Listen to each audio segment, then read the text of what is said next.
দুপুরবেলা ছাদে এসেছিলাম রোদ পোহাতে। তারপর এখান থেকে আর যেতে মন চাচ্ছিল না। এত সুন্দর ভিউ। আবার একা একাও বসে থাকতে মন চাচ্ছিল না। তাই ভাবলাম কিছু একটা করি।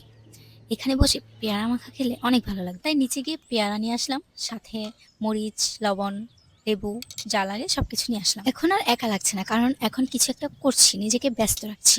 এখন সবকিছু বের করা শেষ। এই হচ্ছে আমার পেয়ারা, লেবু, লবণ, মরিচ।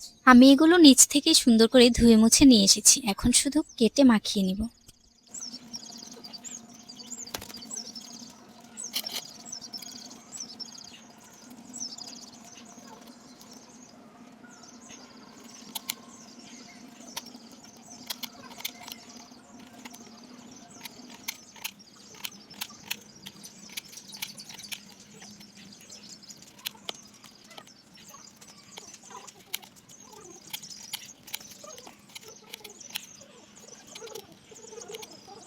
পেয়ারা কাটা শেষ। আর আমার মনে হচ্ছে যে একটা পেয়ারা বেশি হয়ে যাচ্ছে আমার জন্য।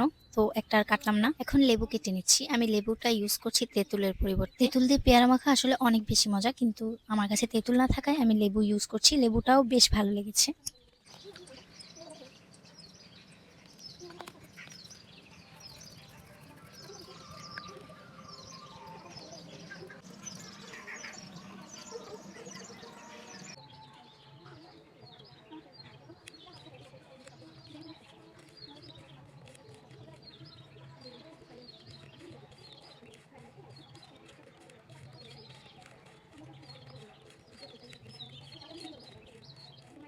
এখন আমার পেয়ারা মাখানো শেষ। আমি টেস্ট করছি।